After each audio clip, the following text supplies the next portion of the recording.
This narrated presentation looks at reviewing literature utilising an example. So the objectives of this session are to look at some of the reasons for conducting a review of literature, looking at ways to research articles, how to critically analyse those articles, exploring some of the gaps and limitations that you might sometimes find within literature, and the process of making recommendations in moving forward.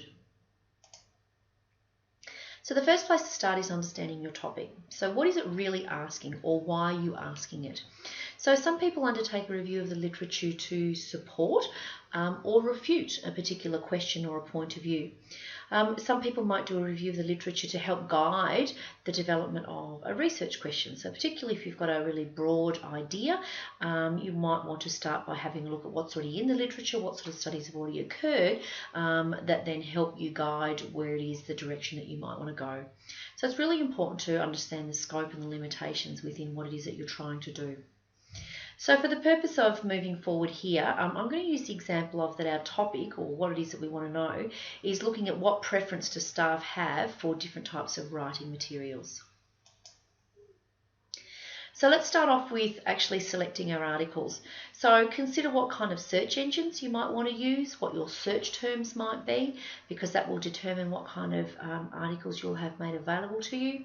Consider what kind of criteria you're going to use to include or exclude particular articles. So do you have a limitation on dates? Is it the particular countries or areas that you want to include or not? Particular regions, particular topics, particular methodologies, anything like that. Most literature reviews will include some brief statement as to how it is that you've come about with the questions that you've got, with the articles that you've got, and why you have included them and not others. So let's start with an early analysis. Really great idea is having a template where you can jot down just briefly the answers to some of these things. And you usually would start off with more articles than what it is that you need. So you start off with skimming through, looking at, okay, what are the main themes in this article? What kind of methodology did they use? What was the dynamics of the sample group? Like how many were they? Where were they from? Were they of a particular age, gender? What was the process of them being selected or excluded from participating in the study? What was the process of collecting the data? Was it a verbal interview? Was it a written survey? Something like that. And again, what was the process of actually analysing that particular data? And then also looking at, well, what were the study findings or the outcomes? So jot all of those things down. The other thing to consider also is, were there any gaps or limitations identified by the author as to the success of their study or the direction of their findings? And you too might also identify some limitations or gaps within your readings.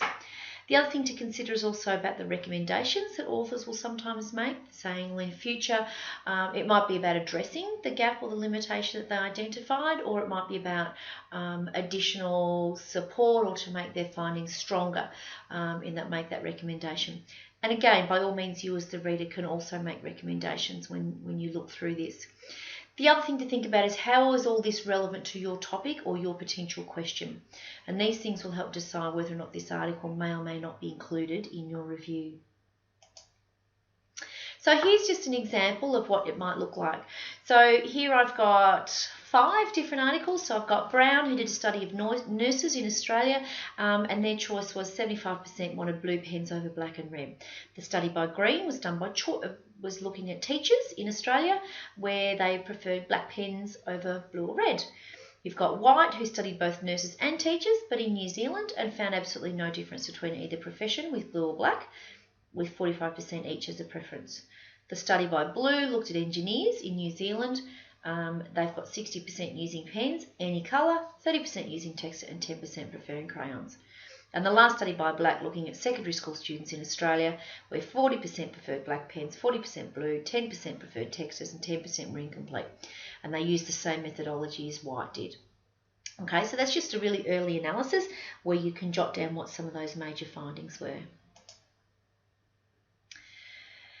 Then we look at, specifically, we can look at those themes. So from a broad perspective, we've got our topic in general.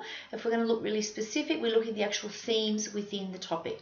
So using our example here, our topic was people's preferences for writing materials, but the themes that we're identifying as we're reading through all those articles is that they're discussions very much around the use of pens, whether that be blue, black or red. There's also mention of crayons, there's also mention of texters. So we might say that they're the three main themes that we've identified out of all of that literature that keeps coming up. Okay, so first part of reviewing the literature is doing a bit of a compare and contrast. So what are the similarities and the differences in the findings of each article? So some examples here.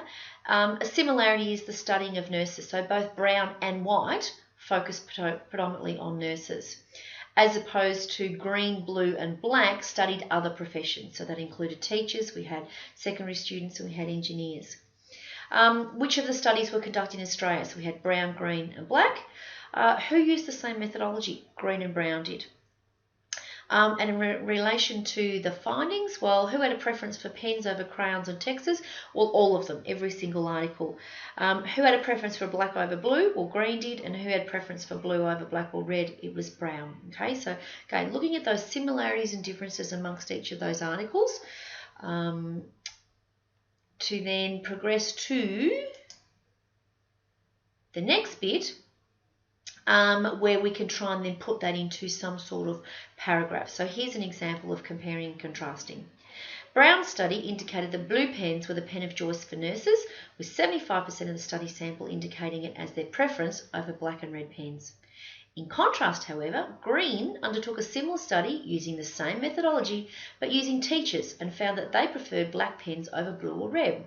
White also explored pen use in both nurses and teachers and found no difference between either profession, with blue and black pen preference both at 45% each.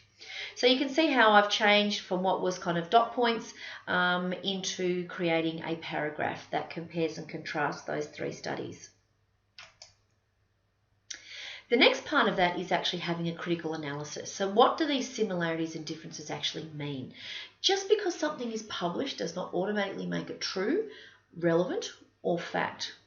So again, using my example here, these studies all show that red pens are not the pen of choice, and there is some debate as to whether different professions have different preferences. None of the studies indicated that texters or crayons were a preference of choice, highlighting that the clarity of pen use transcends across a number of professions of various ages within two countries. Okay, so you can see I've gone from just comparing and contrasting and then looking at, okay, what does that actually mean? The next element to look at is those gaps and limitations. So that might be within the individual article, but it might also be as a literature as a whole. So it might be that, you know, you've got all of these articles here and none of them have addressed a particular component. So that's what we mean by literature as a whole. Now, there are those identified by the authors, so that's usually found near the end when they'll say that, you know, we acknowledge that it was a small sample size, or that this is only in this country, or the methodology that we used perhaps wasn't appropriate, or, you know, all sorts of different reasons as to why it may not have got the results that they thought, or where it is that their study perhaps could be strengthened. There are also things that you might identify which are either similar or different to the author, but again also looking at the literature as a whole when you've got a number of articles together as to what actually might be missing. So here's an example of putting that into practice. It is worth noting that whilst Brown and Green used similar methods of data collection, their sample sizes were considerably different, which makes it difficult to compare. White's study was conducted in New Zealand compared to the other two that were conducted in Australia. And this may influence the result, as the use of quills and ink is still commonplace in that country, so their exposure is minimal. Please, no offence taken to New Zealanders, a bit of tongue-in-cheek there. The next thing to look at is in relation to recommendations. So again, within the individual articles, or it might be as the literature as a whole. So looking at what the individual authors might actually suggest for improvement in moving forward, but also what it is that you might suggest for moving forward. And for those of you who are doing a review of the literature in terms of refining and developing a research question, is thinking about how it is that your study might actually contribute to this body of work. So it might be that, you know, one of the gaps identified was this, so therefore the recommendations moving forward is that we should repeat this study, or we should include this, we include that, and therefore my proposed research question is looking at addressing that. So as an example of how this might all come together, so whilst the literature leans heavily towards preference of pen use, only 3 professions were explored over 2 countries, indicating that conducting additional research within other professions or additional countries would strengthen the argument. The differing methodologies and sample sizes make comparison difficult, and thus a repeat of green and brown studies in particular would shed further light on the blue pen versus black pen debate. The pen-making industry can, however, be confident in their continued production, given the limited use of crayons or textures in all studies reviewed. The key to any kind of review of the literature, it comes down to planning.